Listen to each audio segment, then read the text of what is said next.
Dear students, ਪਿਛਲੇ lecture ਦੇ ਵਿੱਚ ਅਸੀਂ ਇੱਕ ਕਨਸੈਪਚੁਅਲ ਫਰੇਮਵਰਕ ਤਿਆਰ ਕੀਤਾ ਜਿਹਦੇ ਵਿੱਚ ਅਸੀਂ ਇਹ ਲਰਨ ਕਰਨ ਦੀ ਕੋਸ਼ਿਸ਼ ਕੀਤੀ ਵੀ ਸਾਇੰਸ ਹੁੰਦੀ ਕੀ ਹੈ, ਸਾਇੰਸ ਦੀਆਂ ਬ੍ਰਾਂਚਸ ਕੀ ਹੁੰਦੀਆਂ ਨੇ, ਕਿਹੜੀਆਂ-ਕਿਹੜੀਆਂ ਸਾਇੰਸ ਦੀਆਂ ਬ੍ਰਾਂਚਸ ਨੇ, ਸਾਇੰਟੀਫਿਕ ਮੈਥਡ ਕੀ ਹੁੰਦਾ ਹੈ, ਕੀ ਜਿਹੜੀਆਂ ਥਿਊਰੀਜ਼ ਇੱਕ ਵਾਰੀ ਸਾਇੰਟੀਫਿਕ ਮੈਥਡ ਨਾਲ ਬਣ ਜਾਂਦੀਆਂ ਨੇ ਕੀ ਉਹ ਪਰਮਾਨੈਂਟ ਰਹਿੰਦੀਆਂ ਨੇ। ਇਹ ਸਾਰੀਆਂ ਚੀਜ਼ਾਂ ਨੂੰ ਅਸੀਂ ਪਿਛਲੇ ਲੈਕਚਰ ਦੇ ਵਿੱਚ ਡਿਸਕਸ ਕੀਤਾ ਹੈ। ਅਖੀਰ ਦੇ ਵਿੱਚ ਅਸੀਂ ਫਿਜ਼ਿਕਸ ਨੂੰ ਡਿਫਾਈਨ ਕੀਤਾ ਸੀ ਜਾਂ ਫਿਜ਼ਿਕਸ ਦੇ ਕਨਸੈਪਟ ਨੂੰ ਜਾਣਨ ਦੀ ਅਸੀਂ ਕੋਸ਼ਿਸ਼ ਕੀਤੀ ਸੀ, ਜਿੱਥੇ ਅਸੀਂ ਇਹ ਕਿਹਾ ਸੀ ਵੀ ਜਿਹੜੀ ਫਿਜ਼ਿਕਸ ਹੈ it is that branch of science which explores nature and studies natural phenomenon। ਅੱਗੇ ਫਿਜ਼ਿਕਸ ਦੀਆਂ ਬ੍ਰਾਂਚਸ ਨੇ। ਫਿਜ਼ਿਕਸ ਦਾ ਇੱਕ ਦਾਇਰਾ, ਇੱਕ ਡੋਮੇਨ ਏਰੀਆ ਵੀ ਇਸ ਫਿਜ਼ਿਕਸ ਦੇ ਏਰੀਏ ਦੇ ਵਿੱਚ ਕਿੱਥੋਂ ਤੋਂ ਕਿੱਥੋਂ ਤੱਕ ਇਨ terms of size of the objects under consideration, ਉਹ ਕਿੰਨੇ ਕੁ ਸਾਈਜ਼ ਵਾਲੇ ਆਬਜੈਕਟਸ ਨਾਲ ਡੀਲ ਕਰਦਾ ਹੈ। ਤੇ ਤੁਹਾਨੂੰ ਬੜੀ ਹੈਰਾਨੀ ਹੋਏਗੀ ਕਿ ਜਿਹੜਾ ਫਿਜ਼ਿਕਸ ਹੈ ਇਹਦਾ ਜਿਹੜਾ domain area it is very very vast, ਬਹੁਤ ਵਾਸਟ ਏਰੀਆ। ਇਹਦੇ ਦਾਇਰੇ ਦੇ ਵਿੱਚ ਮਾਈਕਰੋਸਕੋਪਿਕ ਪਾਰਟੀਕਲ ਤੋਂ ਲੈ ਕੇ ਮੈਕਰੋਸਕੋਪਿਕ ਸਕੇਲ ਤੱਕ ਦੀਆਂ ਸਾਰੀਆਂ ਚੀਜ਼ਾਂ ਇਹਦੇ ਦਾਇਰੇ ਵਿੱਚ ਆਉਂਦੀਆਂ ਨੇ। ਜਿਵੇਂ ਕਿ ਤੁਸੀਂ ਦੇਖ ਰਹੇ ਹੋ, the domain of physics include macroscopic scale and microscopic scale। ਮੈਕਰੋਸਕੋਪਿਕ ਦੇ ਵਿੱਚ ਆਬਜੈਕਟਸ ਦਾ ਸਾਈਜ਼ ਫਿਨਾਈਟ ਹੁੰਦਾ ਹੈ। ਫਿਨਾਈਟ ਦਾ ਮਤਲਬ ਜਿਹੜਾ ਡਾਇਰੈਕਟ ਮੈਜਰਮੈਂਟ ਜਿਨ੍ਹਾਂ ਦੀ ਹੋ ਸਕਦੀ ਹੈ। ਮਾਈਕਰੋਸਕੋਪਿਕ ਸਕੇਲ ਦੇ ਵਿੱਚ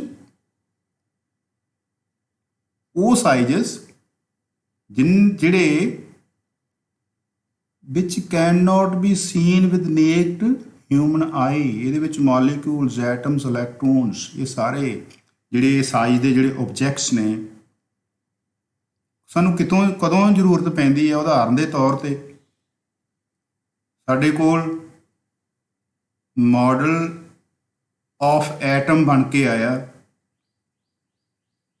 ਰਦਰਫੋਰਡਸ ਥਾਮਸਨ ਮਾਡਲ ਸੀ ਪਹਿਲਾਂ।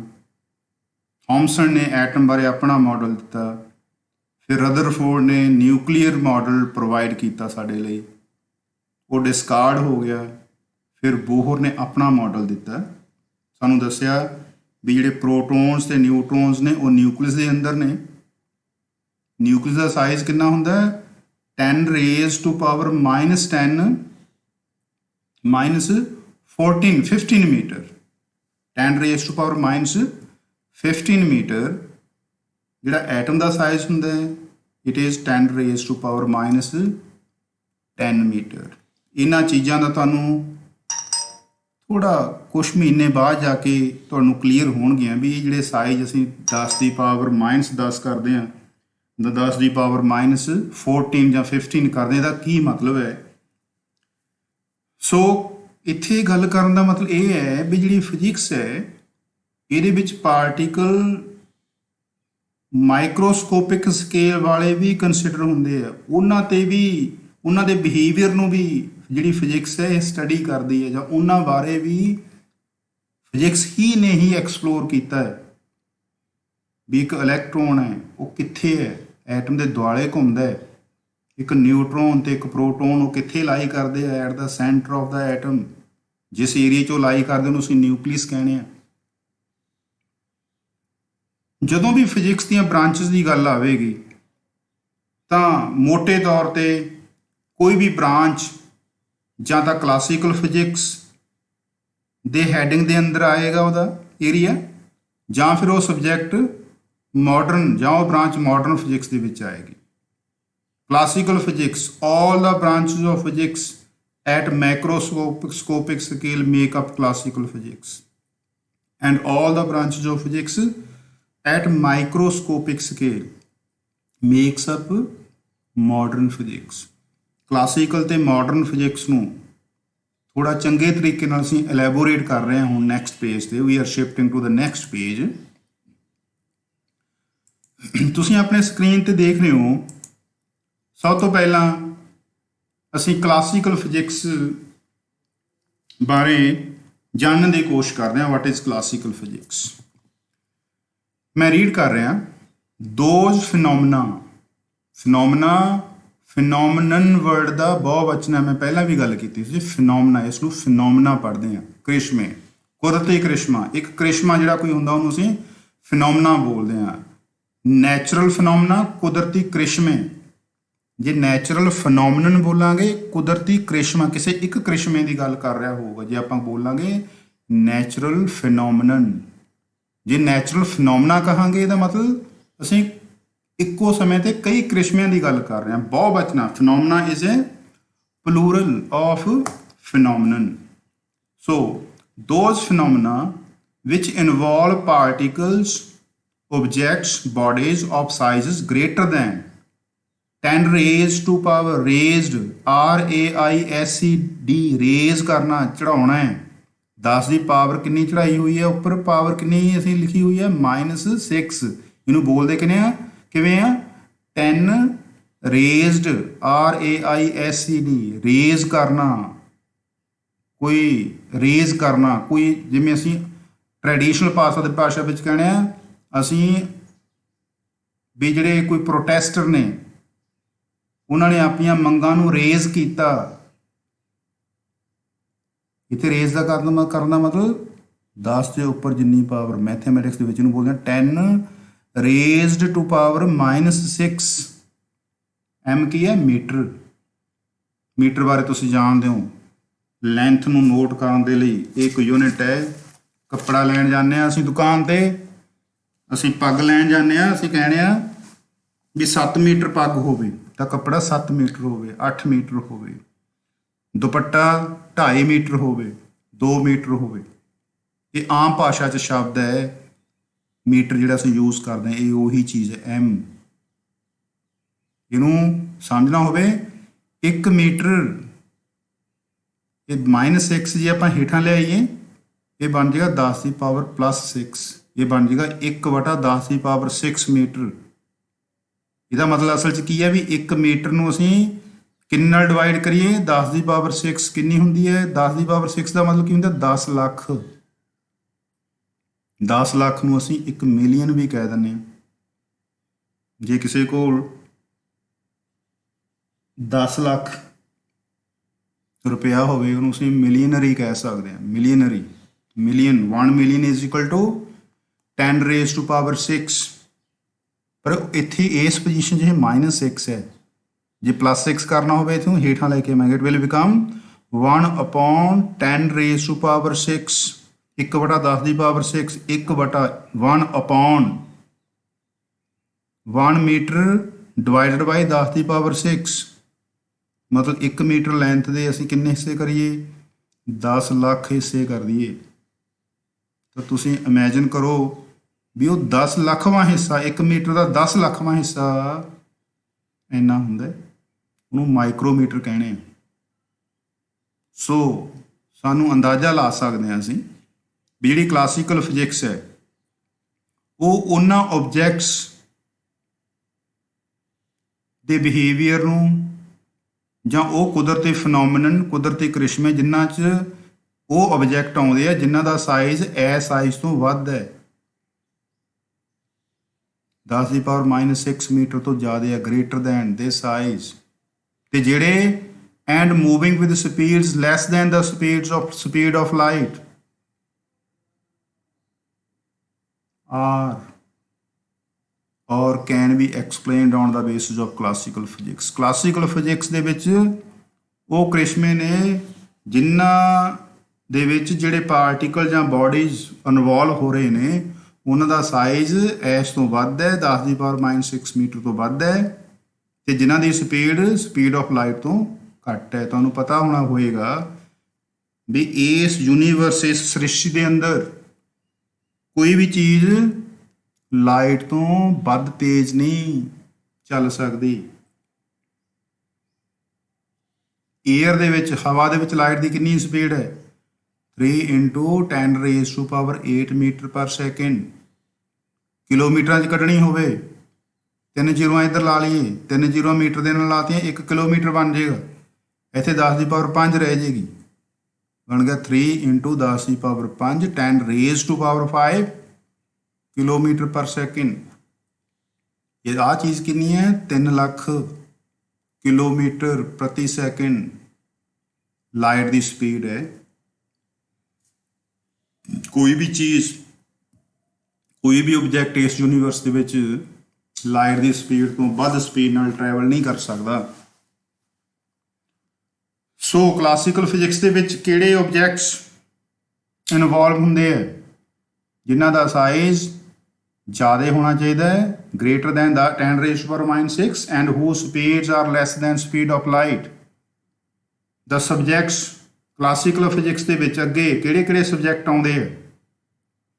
the subjects in classical physics are mechanics ਕੀ ਹੁੰਦੀ ਹੈ which is based on Newton's law of motion and law of gravitation। Newton ਨੇ 3 ਲਾਅ ਦਿੱਤੇ ਆ ਮੋਸ਼ਨ ਦੇ, ਨਿਊਟਨ's first law of motion, ਨਿਊਟਨ's second law of motion, ਨਿਊਟਨ's third law of motion।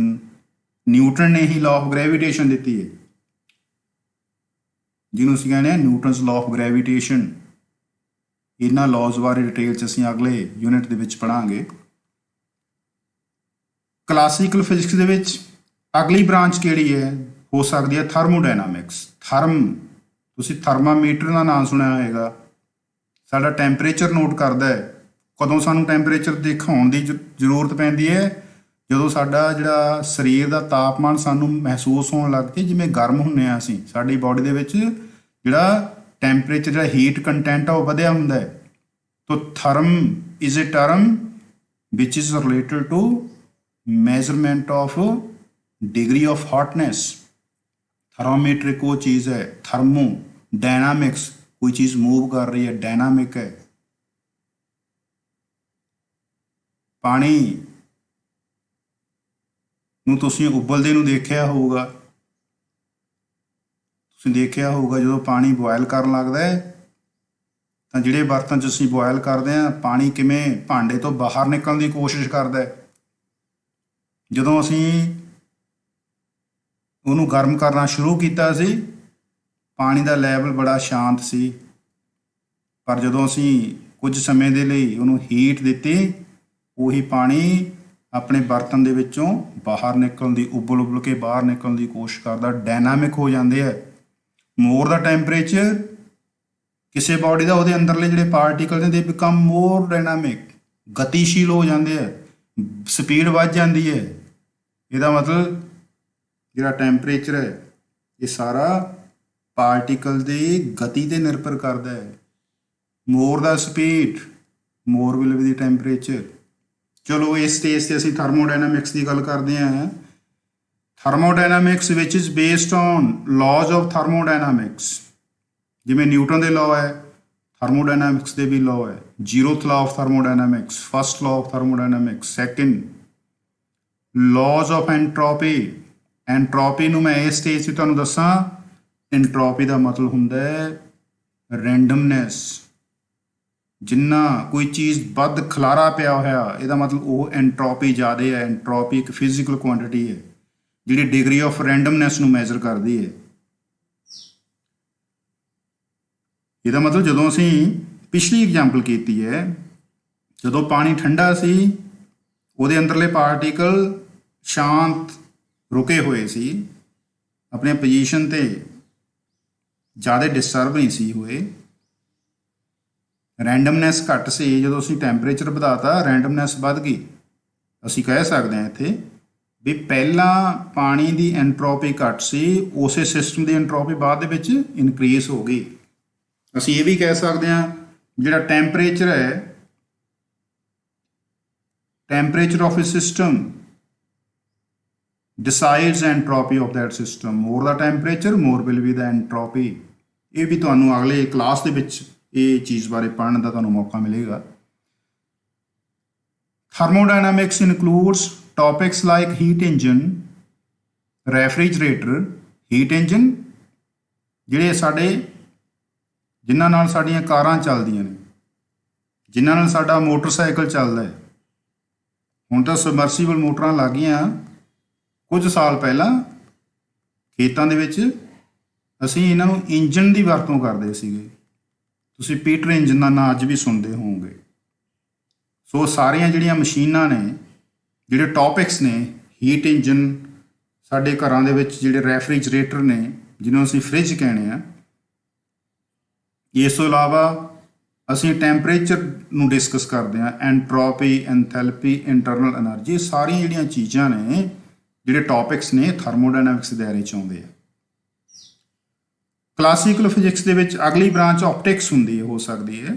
Optics ਕੀ ਹੈ? It deals with phenomena involving light.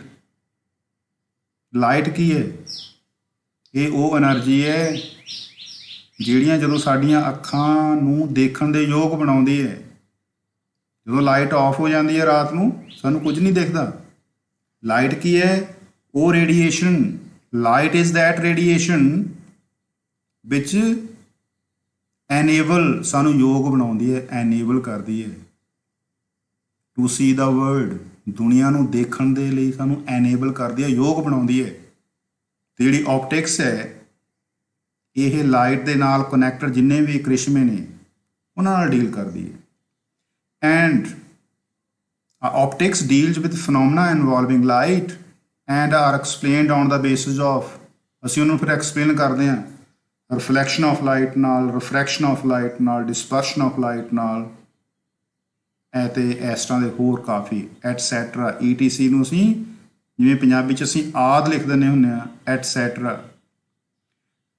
We too study lenses and mirrors, which are building blocks of significant optical instruments like microscope, telescope, etc. ਤੁਸੀਂ lens ਬਾਰੇ, mirror ਬਾਰੇ ਸੁਣਿਆ ਹੋਏਗਾ। ਇਹਨਾਂ ਨੂੰ ਅਸੀਂ ਬੜੀਆਂ ਇੰਪੋਰਟੈਂਟ ਆਪਟੀਕਲ ਇੰਸਟਰੂਮੈਂਟਸ ਨੇ, ਮਾਈਕਰੋਸਕੋਪ, ਟੈਲੀਸਕੋਪ, ਜਿਨ੍ਹਾਂ 'ਚ ਅਸੀਂ ਇਹਨਾਂ ਨੂੰ ਯੂਜ਼ ਕਰਦੇ ਹਾਂ। ਅਗਲੀ ਜਿਹੜੀ ਬ੍ਰਾਂਚ ਹੈ ਕਲਾਸੀਕਲ ਫਿਜ਼ਿਕਸ ਦੇ ਵਿੱਚ, ਇਲੈਕਟ੍ਰੋਮੈਗਨੈਟਿਜ਼ਮ ਆਉਂਦੀ ਹੈ। ਇਹ ਕੀ ਹੈ? Electromagnetism is based on the laws given by Coulomb, Oersted, Ampere, Faraday and Maxwell. Maxwell ਨੇ ਆਪਣੀਆਂ 4 ਇਕੁਏਸ਼ਨਸ ਦਿੱਤੀਆਂ ਸੀ।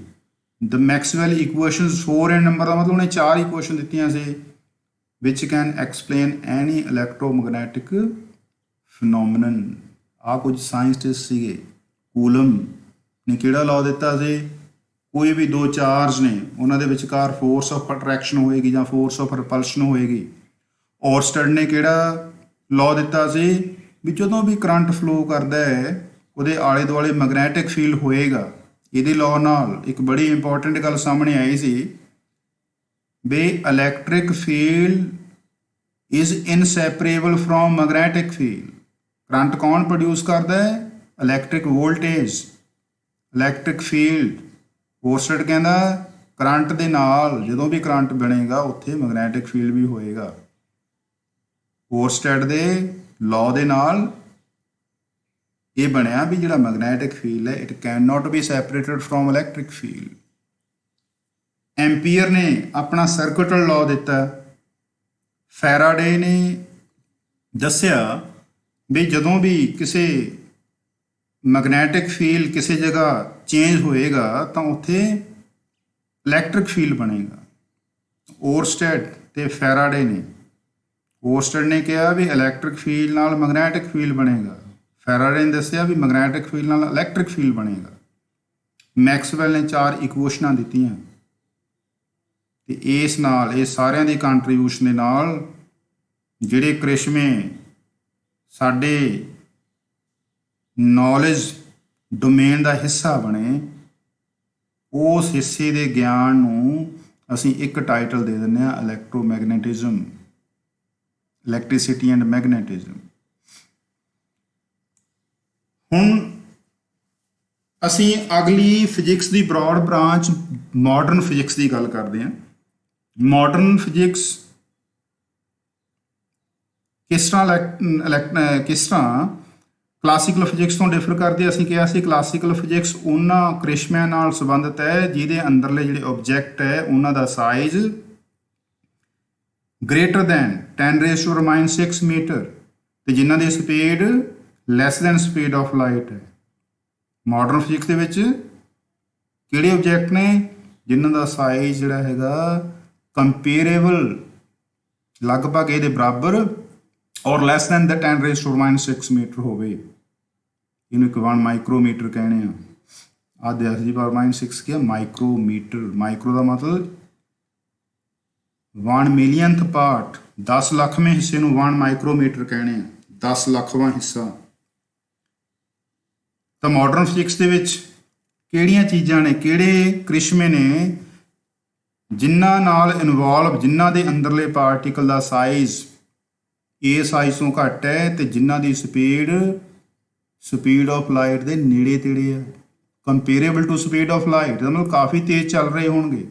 ਕੁਦਰਤੀ ਹੈ ਇਹ ਆਬਜੈਕਟ ਜਿਹੜੇ ਪਾਰਟੀਕਲ ਮਾਡਰਨ ਫਿਜ਼ਿਕਸ 'ਚ ਆਉਣ ਗਿਣੇ ਜਾਣਗੇ ਉਹਨਾਂ ਦਾ ਸਾਈਜ਼ ਬਹੁਤ ਛੋਟਾ ਹੋਏਗਾ, ਬਹੁਤ ਲਾਈਟਰ ਪਾਰਟੀਕਲ ਹੋਣਗੇ, ਉਹਨਾਂ ਨੂੰ ਅਸੀਂ ਐਲੀਮੈਂਟਰੀ ਪਾਰਟੀਕਲਸ ਵੀ ਕਹਿ ਦਿੰਦੇ ਹਾਂ। The name modern physics is coined for, ਕਿਉਂ ਰੱਖਿਆ ਗਿਆ ਮਾਡਰਨ ਫਿਜ਼ਿਕਸ ਨਾਮ, ਕਿਉਂ ਰੱਖਿਆ ਗਿਆ, ਇਸ ਕਰਕੇ ਰੱਖਿਆ ਗਿਆ ਵੀ ਕਿਉਂਕਿ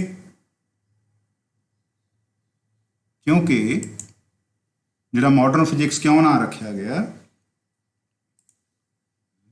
ਪਲੀਜ਼ ਵੇਟ ਫॉर 1 ਮਿੰਟ,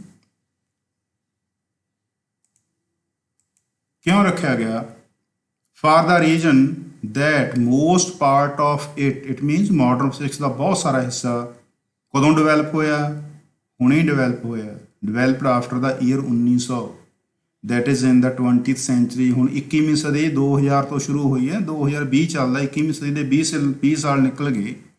ਇਸ ਤੋਂ ਪਹਿਲੀ ਸੈਂਚਰੀ ਕਿਹੜੀ ਸੀ, 20ਵੀਂ ਸਦੀ। ਪਿਛਲੀ ਸਦੀ ਦੇ ਵਿੱਚ ਸਾਰੀ ਜਿਹੜੀ ਫਿਜ਼ਿਕਸ ਡਿਵੈਲਪ ਹੋਈ ਹੈ ਉਹ ਮਾਡਰਨ ਫਿਜ਼ਿਕਸ ਹੈ। Modern physics deals with microscopic particles, ਤੇ ਇਹਨਾਂ ਪਾਰਟੀਕਲ ਨੂੰ ਅਸੀਂ ਐਲੀਮੈਂਟਰੀ ਪਾਰਟੀਕਲਸ ਵੀ ਕਹਿ ਸਕਦੇ ਹਾਂ। ਪਾਰਟੀਕਲਸ ਨਾਲ ਡੀਲ ਕਰਦੇ and their interaction with matter. It believes in dual nature. ਅਸੀਂ ਪਿੱਛੇ ਸਟੱਡੀ ਕੀਤਾ ਸੀ ਨਾ, ਜਦੋਂ ਅਸੀਂ ਕਿਹਾ ਸੀਗਾ ਵੀ ਕੋਈ ਵੀ ਜਿਹੜੀ ਥਿਊਰੀ ਹੈ ਸਾਇੰਸ ਦੇ ਨੂੰ ਰਿਲੇਟ ਕਰਦੀ, ਕੋਈ ਵੀ ਥਿਊਰੀ ਉਹ ਪਰਮਾਨੈਂਟ ਨਹੀਂ ਹੈਗੀ। ਪਹਿਲਾਂ ਅਸੀਂ ਜਿਵੇਂ ਲਾਈਟ ਨੂੰ ਕਿਹਾ ਸੀਗਾ ਵੀ ਉਹ ਪਾਰਟੀਕਲ ਤੋਂ ਕੰਸਿਸਟ ਹੋਈ ਹੈ, ਕਾਰਪੂਸਕੂਲਰ ਥਿਊਰੀ, ਫਿਰ ਉਹਨੂੰ ਡਿਸਕਾਰਡ ਕਰਕੇ ਕਿਹਾ ਵੀ ਲਾਈਟ ਕੰਸਿਸਟ ਆਫ ਵੇਵਸ। ਫਿਰ ਥਿਊਰੀ ਆਈ, ਡੀ ਬ੍ਰੋਗਲੀ ਨੇ ਕਿਹਾ ਵੀ ਜਿਹੜੀ ਲਾਈਟ ਹੈ ਇਹ ਕਈ ਜਗ੍ਹਾ ਇਹਦਾ ਜਿਹੜਾ ਬਿਹੇਵੀਅਰ ਹੈ ਪਾਰਟੀਕਲ ਦੀ ਤਰ੍ਹਾਂ ਤੇ ਕਈ ਜਗ੍ਹਾ ਵੇਵ ਦੀ ਤਰ੍ਹਾਂ। ਉਹ ਬਿਹੇਵੀਅਰ ਜਿਹੜਾ ਦੋਵੇਂ ਤਰ੍ਹਾਂ ਦਾ ਪੋਜੈਸ ਕਰਦਾ ਹੈ ਉਹਨੂੰ ਅਸੀਂ ਡਿਊਲ ਨੇਚਰ ਆਫ ਲਾਈਟ ਕਹਿੰਦੇ ਆ। ਮੈਟਰ, ਮਾਡਰਨ ਫਿਜ਼ਿਕਸ ਦੇ ਅੰਦਰਲੇ ਜਿਹੜੇ ਪਾਰਟੀਕਲਸ ਨੇ ਉਹ ਡਿਊਲ ਨੇਚਰ ਉਹਨਾਂ ਦੀ ਹੋਏਗੀ। ਇਸ ਆਧਾਰ ਤੇ ਮਾਡਰਨ ਫਿਜ਼ਿਕਸ ਦੀ ਡਿਵੈਲਪਮੈਂਟ ਹੋਈ ਹੈ, ਡਿਵੈਲਪ ਹੋਈ ਹੈ modern physics. Modern physics deals with microscopic particles and their interaction with matter. It believes in dual nature of both particle and radiation. Particle ਦਾ ਵੀ dual nature ਹੈ, radiation ਦਾ ਵੀ dual nature ਹੈ। Particle ਦਾ dual nature ਦਾ ਮਤਲਬ particle ਤਾਂ ਹੈਗਾ ਹੀ ਹੈ, ਜਦੋਂ ਦਾ ਸਾਈਜ਼ ਬਹੁਤ ਘੱਟ ਜਾਂਦਾ ਹੈ ਤੇ ਜਦੋਂ ਦੀ speed comparable to speed of light ਹੋ ਜਾਂਦੀ ਹੈ ਤੇ ਨਾਲ ਦੀ ਨਾਲ ਉਹ ਵੇਵ ਦੀ ਤਰ੍ਹਾਂ ਵੀ ਬਿਹੇਵ ਕਰਦਾ ਹੈ। ਇਸ ਜਿਹੜੀਆਂ ਰੇਡੀਏਸ਼ਨਸ ਨੇ ਉਹ ਵੇਵਸ ਤਾਂ ਹੈਗੀਆਂ ਨੇ ਤੇ ਜਦੋਂ ਉਹ ਸਪੀਡ ਆਫ ਲਾਈਟ ਦੇ ਨਾਲ ਟਰੈਵਲ ਕਰਦੀਆਂ ਨੇ ਉਹਨਾਂ ਦਾ ਜਿਹੜਾ ਬਿਹੇਵੀਅਰ ਹੈ ਉਹ ਪਾਰਟੀਕਲ ਦੀ ਤਰ੍ਹਾਂ ਵੀ ਹੋ ਜਾਂਦਾ ਹੈ। that is matter, that is particle behaves as wave also. The wave nature of matter is exhibit ਕਰਨਾ, ਪ੍ਰਦਰਸ਼ਨ ਕਰਨਾ। The wave nature of matter is exhibited at microscopic scale। ਮਤਲਬ ਕਹਿਣ ਦਾ ਲਾਈਨ ਦਾ ਮਤਲਬ ਇਹ ਹੈ ਵੀ ਜਿਹੜਾ ਡਿਊਲ ਨੇਚਰ ਆਫ ਮੈਟਰ ਹੈ, ਪਾਰਟੀਕਲ ਕਦੋਂ ਵੇਵ ਦੀ ਤਰ੍ਹਾਂ ਬਿਹੇਵ ਕਰਦਾ ਹੈ, ਜਦੋਂ ਉਸ ਪਾਰਟੀਕਲ ਦਾ ਸਾਈਜ਼ ਅਸੀਂ ਮਾਈਕਰੋਸਕੋਪਿਕ ਸਕੇਲ ਤੇ ਲੈ ਆਈਏ। In other words, the modern physics helps us to understand vision of matter at microscopic scale. ਇਹਦਾ ਮਤਲਬ ਇਹ ਹੈ ਵੀ ਜਿਹੜੀ ਮਾਡਰਨ ਫਿਜ਼ਿਕਸ ਹੈ ਇਹ ਸਾਡੀ ਕਿਵੇਂ ਹੈਲਪ ਕਰਦੀ ਹੈ? ਉਦੋਂ ਹੈਲਪ ਕਰਦੀ ਹੈ ਵੀ ਮੈਟਰ ਜਿਹੜਾ ਮਾਦਾ ਹੈ, ਜਿਹੜਾ ਮੈਟਰ ਹੈ ਉਹਦਾ ਕੀ ਬਿਹੇਵੀਅਰ ਹੈ, ਅਸਲ 'ਚ ਉਹਦਾ ਕਿਵੇਂ ਬਿਹੇਵੀਅਰ ਹੈ। ਜਦੋਂ ਉਹ ਮਾਈਕਰੋਸਕੋਪਿਕ ਸਕੇਲ ਤੇ ਅਸੀਂ ਤੋੜ ਕੇ ਦੇਖੀਏ ਉਹਨੂੰ, ਮਾਈਕਰੋਸਕੋਪਿਕ ਸਕੇਲ ਤੇ ਉਹਨੂੰ ਲੈ ਜਾਈਏ। Modern physics helps us to understand vision of matter at microscopic scale. Vision ਜਾਂ ਅਸੀਂ ਕਹੀਏ behaviour of matter at microscopic scale. Modern physics is based upon ਕਿਹੜੇ ਪ੍ਰਿੰਸੀਪਲ ਦੇ ਬੇਸਡ ਹੈ? Planck's quantum theory which has grown into quantum physics. Planck's ਦੀ theory, ਤਾਂ ਤੁਸੀਂ quantum physics ਦਾ ਨਾਮ ਸੁਣੋਗੇ, ਇਹਦੀ ਸ਼ੁਰੂਆਤ ਕਿੱਥੋਂ ਹੋਈ? ਪਲੈਂਕਸ ਕੁਆਂਟਮ ਥਿਊਰੀ, ਜਿਹਨੇ ਕਿਹਾ ਵੀ ਜਿਹੜੀ એનર્ਜੀ ਹੈ ਉਹ ਕੁਆਂਟਾਈਜ਼ਡ ਹੈ। એનર્ਜੀ ਇੱਕ ਪੈਕਟਾਂ ਦੇ ਰੂਪ ਦੇ ਵਿੱਚ ਟਰੈਵਲ ਕਰਦੀ ਹੈ। ਇਟ ਕੰਸਿਸਟ ਆਫ ਪੈਕੇਟਸ, ਤੇ ਇੱਕ ਪੈਕਟ ਨੂੰ ਫੋਟੋਨ ਕਿਹਾ ਜਾਂਦਾ ਹੈ। ਇਹ ਪਲੈਂਕ ਨੇ ਲਾਅ ਦਿੱਤਾ ਸੀ, E = H × ਨਿਊ। ਉਸ ਤੋਂ ਅੱਗੇ ਜਿਹੜੀ ਬ੍ਰਾਂਚ ਡਿਵੈਲਪ ਹੋਈ ਉਹਨੂੰ ਕੁਆਂਟਮ ਫਿਜ਼ਿਕਸ ਕਹਿ ਦਿੰਦੇ ਆ। So modern physics is based upon Planck's quantum theory and D. Broglie's idea of matter waves.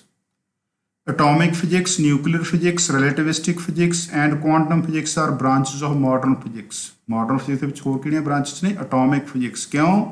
ਕਿਉਂਕਿ ਐਟਮ ਜਿੰਨਾ ਚੀਜ਼ਾਂ ਤੋਂ ਬਣਿਆ ਹੋਇਆ, ਇਲੈਕਟ੍ਰੋਨ, ਪ੍ਰੋਟੋਨ ਐਂਡ ਨਿਊਟਰੋਨ, ਉਹਨਾਂ ਦਾ ਜਿਹੜਾ ਸਾਈਜ਼ ਹੈ it is less than the microscopic scale. ਤੇ ਕੁਦਰਤੀ ਉਹਨਾਂ ਦੀ ਜਿਹੜੀਆਂ ਆਰਬਿਟਲ ਸਪੀਡਸ ਨੇ, ਜਾਂ ਜਦੋਂ ਕੋਈ ਪਾਰਟੀਕਲ ਜਾਂ ਨਿਊਟਰੋਨ ਹੈ, ਇਲੈਕਟ੍ਰੋਨ ਹੈ ਜਾਂ ਪ੍ਰੋਟੋਨ ਹੈ, ਉਹ ਲਾਈਟਰ ਪਾਰਟੀਕਲਸ ਨੇ, they can be accelerated near to speed of light. ਉਦੋਂ ਉਹਨਾਂ ਦਾ ਬਿਹੇਵੀਅਰ ਵੇਵ ਦੀ ਤਰ੍ਹਾਂ ਹੋਏਗਾ, ਡਿਊਅਲ ਨੇਚਰ ਹੋਏਗੀ ਉਹਨਾਂ ਪਾਰਟੀਕਲ ਦੀ। ਇਸ ਕਰਕੇ ਐਟੋਮਿਕ ਫਿਜ਼ਿਕਸ ਮਾਡਰਨ ਫਿਜ਼ਿਕਸ ਦਾ ਇੱਕ ਪਾਰਟ ਹੈ। ਨਿਊਕਲੀਅਰ ਫਿਜ਼ਿਕਸ, ਜੇ ਜਿਹੜੀ ਐਟੋਮਿਕ ਫਿਜ਼ਿਕਸ ਜੇ ਮਾਡਰਨ ਦਾ ਪਾਰਟ ਹੈ ਤਾਂ ਨਿਊਕਲੀਅਰ ਤਾਂ ਵੀ ਹੋਏਗੀ ਉਹਦੇ ਵਿੱਚ ਹੀ, ਕਿਉਂਕਿ ਨਿਊਕਲੀਅਸ ਤਾਂ ਐਟਮ ਤੋਂ ਛੋਟਾ ਹੀ ਹੈ, ਉਹਦੇ ਅੰਦਰ ਹੀ ਲਾਈ ਕਰਦਾ। ਰਿਲੇਟਿਵਿਸਟਿਕ ਫਿਜ਼ਿਕਸ ਦਾ ਮਤਲਬ ਕੀ ਹੈ?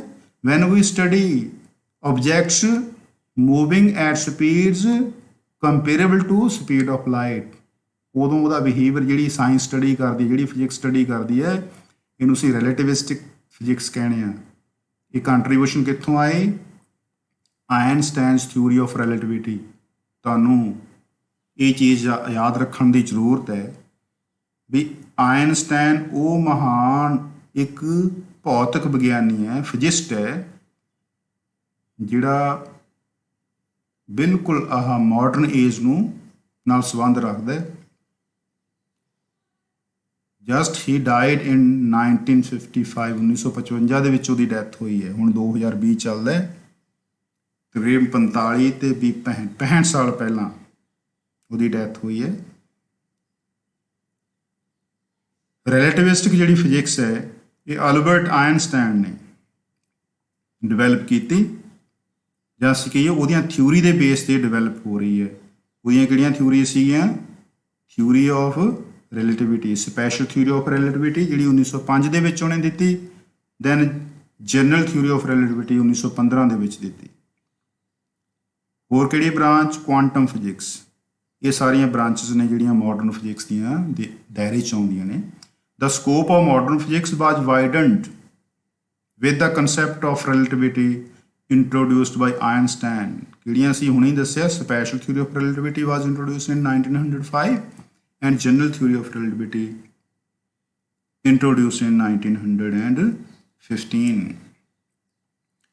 ਅੱਗੇ ਅਸੀਂ ਸਕੋਪ ਆਫ ਫਿਜ਼ਿਕਸ ਦਾ ਦਾਇਰੇ ਦੀ ਦੁਬਾਰ ਤੋਂ ਫੇਰ ਗੱਲ ਕਰਦੇ ਹਾਂ। ਜਦੋਂ ਅਸੀਂ ਕਲਾਸੀਕਲ ਤੇ ਮਾਡਰਨ ਫਿਜ਼ਿਕਸ ਦੇ ਵਿੱਚ ਡਿਸਟਿੰਕਸ਼ਨ ਦੇਖਣ ਦੀ ਗੱਲ ਕਰ ਰਹੇ ਸੀ, ਉਦੋਂ ਅਸੀਂ ਮਾਈਕਰੋ ਤੇ ਮੈਕਰੋ ਦੋ ਵਰਡ ਯੂਜ਼ ਕਰ ਰਹੇ ਸੀਗੇ। ਉਦੋਂ ਅਸੀਂ ਪਾਰਟੀਕਲ ਦੇ ਸਾਈਜ਼ ਨੂੰ ਕੰਪੇਅਰ ਕਰਕੇ ਦੇਖ ਰਹੇ ਸੀ ਵੀ ਦਾਇਰਾ ਮਾਈਕਰੋ ਪਾਰਟੀਕਲ ਤੋਂ ਸਕੇਲ ਤੱਕ ਜਾਂਦਾ ਹੈ। ਪਰ ਫਿਜ਼ਿਕਸ ਦਾ ਦਾਇਰਾ ਸਿਰਫ ਲੈਂਥ ਦੇ ਮੁਤਾਬਕ ਨਹੀਂ ਹੈਗਾ, ਅਸੀਂ ਹੋਰ ਤਰੀਕੇ ਨਾਲ ਵੀ ਫਿਜ਼ਿਕਸ ਦਾ ਦਾਇਰਾ ਲੱਭਣ ਦੀ ਕੋਸ਼ਿਸ਼ ਕਰ ਸਕਦੇ ਹਾਂ। So the scope of physics is really vast. On the one hand It deals with particles of atom whose mass is approximately 10 raised to minus 30 kilogram to the mass of universe, which is of the order of 10 raised to power 55 kilogram. On the scale of length, it deals with phenomena occurring at atomic scale. Atom the size ਕਿੰਨਾ ਹੁੰਦਾ ਹੈ 10 raised to minus 14 meter or 10 raised to minus 15 meter ਵੀ ਹੋ ਸਕਦਾ ਹੈ. And those involving galaxies, ਕਹਿਣ ਦਾ ਮਤਲਬ ਕੀ ਹੈ ਬਈ ਫਿਜ਼ਿਕਸ ਦੇ ਦਾਇਰੇ ਦੇ ਵਿੱਚ ਐਟਮ ਵੀ ਆਉਂਦਾ ਹੈ ਤੇ ਫਿਜ਼ਿਕਸ ਦੇ ਦਾਇਰੇ ਦੇ ਵਿੱਚ ਗਲੈਕਸੀਜ਼ ਵੀ ਆਉਂਦੀਆਂ ਨੇ. ਜਿਹਦਾ ਗਲੈਕਸੀ ਦਾ ਸਾਈਜ਼ ਕਿੰਨਾ ਹੁੰਦਾ ਹੈ 10 raised to power 26 meter. On the time scale, physics takes into account the measurable time interval in the range of 10 raised to minus 22 second ਤੋਂ ਕਿੱਥੋਂ ਤੱਕ 10 raised to power 18 second. ਇਹਦਾ ਮਤਲਬ ਇਸ ਪੈਰੇ ਦੇ ਵਿੱਚ ਅਸੀਂ ਫਿਜ਼ਿਕਸ ਦੇ ਦਾਇਰੇ ਦੀ 3 ਪੈਮਾਨਿਆਂ ਤੇ ਗੱਲ ਕੀਤੀ ਹੈ. ਉਹ ਪੈਮਾਨੇ ਕਿਹੜੇ ਨੇ? On the basis of length of the particles, on the basis of mass of the particles, on the basis of time interval. ਕੋਈ ਇਵੈਂਟ ਹੁੰਦਾ ਹੈ ਉਹ ਇਵੈਂਟ ਦੇ ਘਟਣ ਦਾ ਟਾਈਮ ਜਿੰਨਾ ਹੋਵੇ ਉਹਨੂੰ ਅਸੀਂ ਟਾਈਮ ਇੰਟਰਵਲ ਕਹਿੰਦੇ ਹਾਂ. ਇਹ ਜਿਹੜੇ ਟਾਈਮ ਇੰਟਰਵਲ ਦੇ ਬੇਸਡ ਕਿਹੜੇ ਕਿਹੜੇ ਟਾਈਮ ਇੰਟਰਵਲ ਵਾਲੇ ਕ੍ਰਿਸ਼ਮੇ ਜਾਂ ਸਟੱਡੀਜ਼ ਫਿਜ਼ਿਕਸ ਦੇ ਵਿੱਚ ਲਾਈ ਕਰਦੀਆਂ ਨੇ? ਇਸ ਟਾਈਮ ਇੰਟਰਵਲ ਤੋਂ very very small infinitesimally small time interval to infinitesimally large time interval. This is how we can see the scope of physics. What is excitement in physics? ਉਤਸ਼ਾਹ. Physics ਦੇ ਵਿੱਚ ਉਤਸ਼ਾਹਪੂਰਨ ਕਿਹੜੇ ਮਤਲਬ ਚੀਜ਼ਾਂ ਨੇ ਜਿੱਥੋਂ ਸਾਨੂੰ ਲੱਗਦਾ ਵੀ ਵਾਕਈ ਜਿਹੜੀ ਫਿਜ਼ਿਕਸ ਹੈ ਇੱਕ ਐਕਸਾਈਟਿੰਗ ਸਬਜੈਕਟ ਹੈ. ਅਸੀਂ ਇਹਨਾਂ ਨੂੰ ਰੀਡ ਕਰਦੇ ਹਾਂ. ਐਕਸਾਈਟਮੈਂਟ, ਉਤਸ਼ਾਹ in physics. Physics is one of the most exciting subjects to study. The following points make it most exciting. ਇਹ ਕੁਝ ਐਗਜ਼ਾਮਪਲਸ ਲਿਖੀਆਂ ਨੇ. ਪਹਿਲੀ ਚੀਜ਼, theories and concepts of physics are universally applicable. Universe ਦਾ ਮਤਲਬ ਸੰਸਾਰਕ ਪੱਧਰ ਤੇ, ਸ੍ਰਿਸ਼ਟੀ ਪੱਧਰ ਤੇ theories and concept of physics are universally applicable. ਜਿਵੇਂ ਉਦਾਹਰਨ ਦੇ ਤੌਰ ਤੇ ਨਿਊਟਨਸ ਲਾਅ ਆਫ ਗ੍ਰੈਵੀਟੇਸ਼ਨ ਕਹਿੰਦਾ ਹੈ ਵੀ ਕੋਈ ਵੀ ਦੋ ਜਿਹੜੇ ਆਬਜੈਕਟਸ ਨੇ ਉਹਨਾਂ ਦੇ ਵਿਚਕਾਰ ਇੱਕ ਫੋਰਸ ਆਫ ਅਟਰੈਕਸ਼ਨ ਹੋਵੇਗੀ ਜਿਹੜੀ ਦੋਨਾਂ ਚੀਜ਼ਾਂ ਦੇ ਜਿਹੜੇ ਪੁੰਜ ਨੇ, ਮਾਸ ਨੇ, ਉਹਨਾਂ ਦੇ ਪ੍ਰੋਡਕਟਸ ਦੇ ਡਿਪੈਂਡ ਕਰੇਗੀ, ਪ੍ਰਪੋਰਸ਼ਨ ਹੋਏਗੀ ਤੇ it will also be inversely proportional to square of distance between the two. ਇਹ ਜਿਹੜਾ ਲਾਅ ਹੈ ਇਹ ਸਾਡੀ ਧਰਤੀ ਤੇ ਵੀ ਐਪਲੀਕੇਬਲ ਹੈ. ਇਹ ਸੂਰਜ ਤੇ ਚੰਦਰਮਾ ਦੇ ਦਰਮਿਆਨ ਜਿਹੜੀ ਫੋਰਸ ਹੈ ਉੱਥੇ ਵੀ ਐਪਲੀਕੇਬਲ ਹੈ. ਸਾਡੀ ਗਲੈਕਸੀ ਦੇ ਵਿੱਚ ਕੋਈ ਵੀ ਦੋ ਆਬਜੈਕਟ ਹੋਣ ਉੱਥੇ ਵੀ ਐਪਲੀਕੇਬਲ ਹੈ.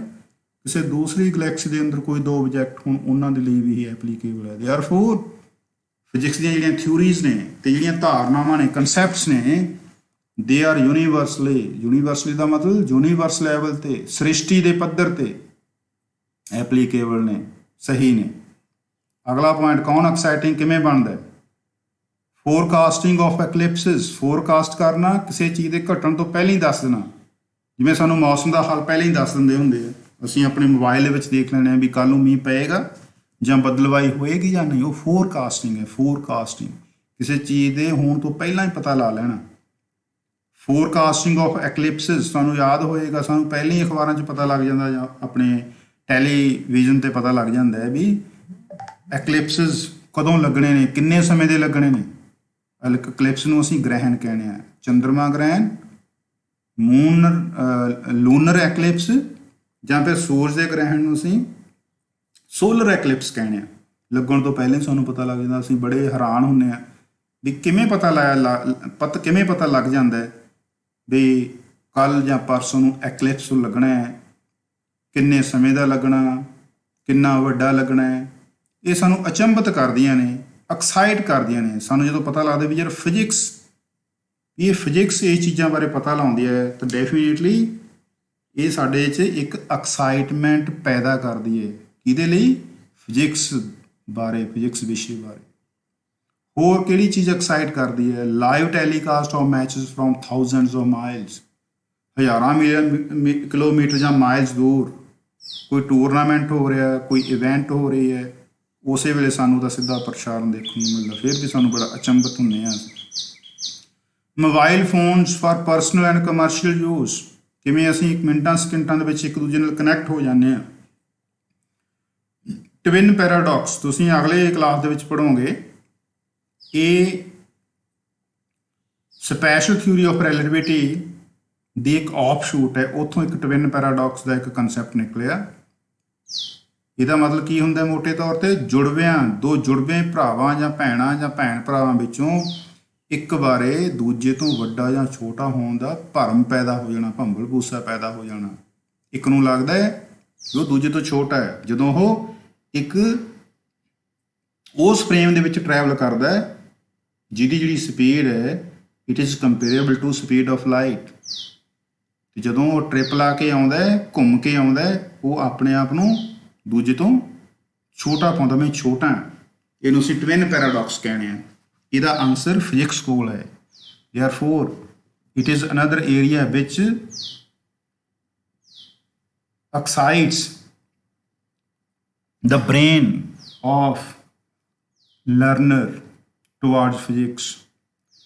ਅਗਲਾ use of laser in different fields. ਤੁਸੀਂ ਦੇਖਿਆ ਹੋਏਗਾ ਮੋਤੀਆ, ਅੱਖਾਂ ਦੇ ਵਿੱਚ ਮੋਤੀਆ, ਚਿੱਟਾ ਮੋਤੀਆ, ਇਹਨੂੰ ਅਸੀਂ ਕੈਟਰੈਕਟ ਕਹਿੰਦੇ ਆ, ਕੈਟਰੈਕਟ ਕਹਿੰਦੇ ਆ। ਹੋਰ ਵੀ ਬਹੁਤ ਸਾਰੀ ਸਰਜਰੀਜ਼ ਨੇ ਜਿਹੜੀਆਂ ਲੇਜ਼ਰ ਨਾਲ ਹੁੰਦੀਆਂ ਨੇ, ਇਹ ਵੀ ਸਾਨੂੰ ਐਕਸਾਈਟ ਕਰਦੀਆਂ ਨੇ ਫਿਜ਼ਿਕਸ ਦੇ ਲਈ।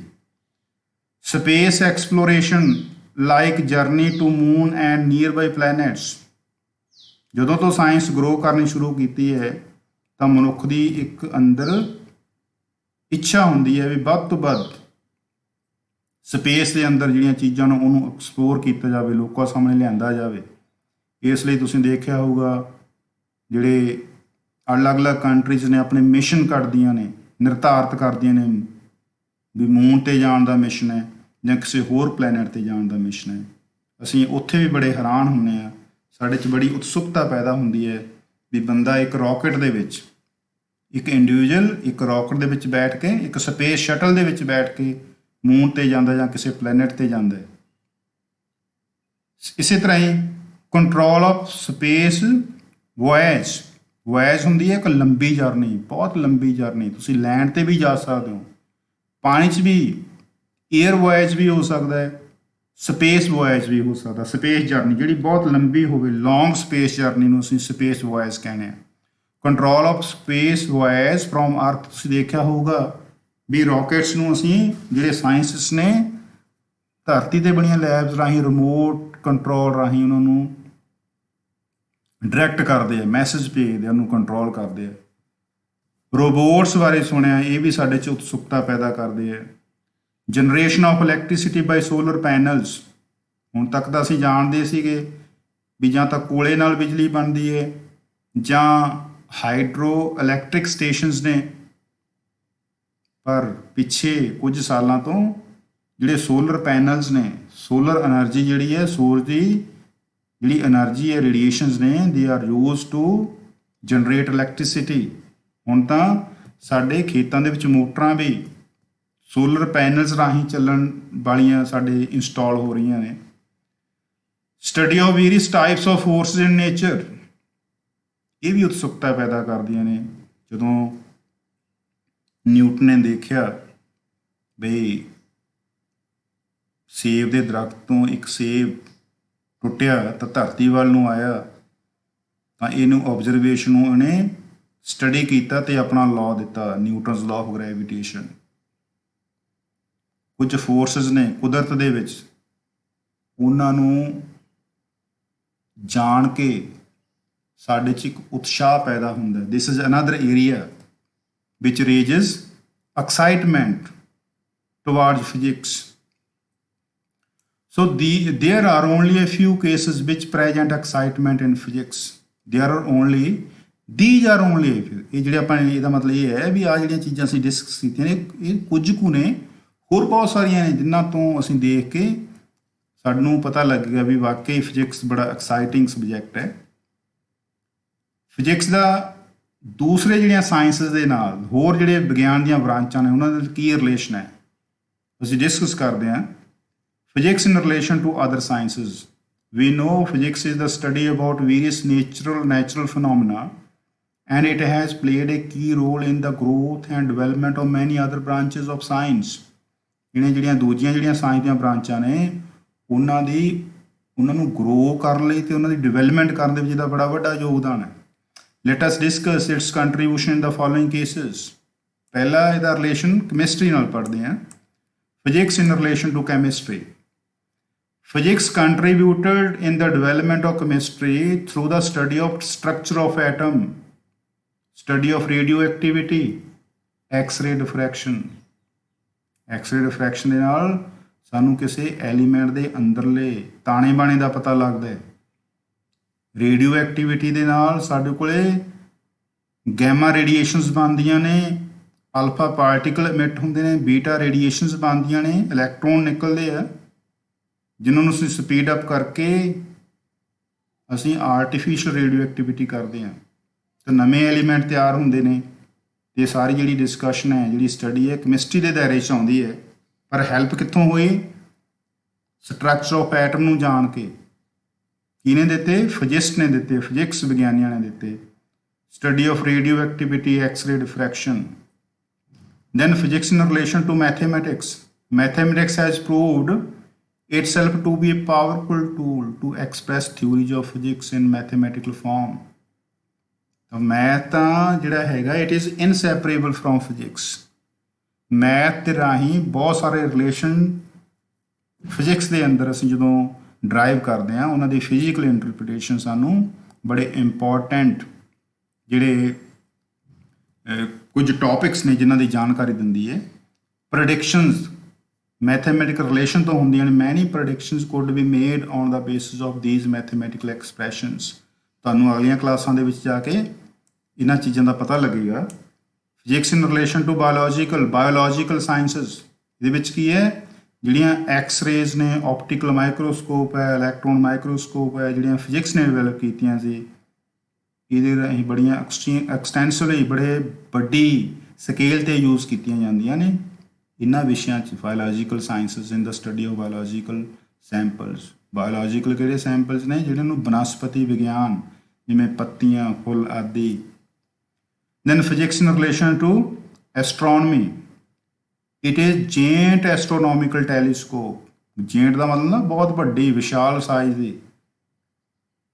astronomical telescope developed in physics which is used by the astronomers to observe heavenly objects like planets and star. astronomy ਦੇ ਵਿੱਚ ਅਸੀਂ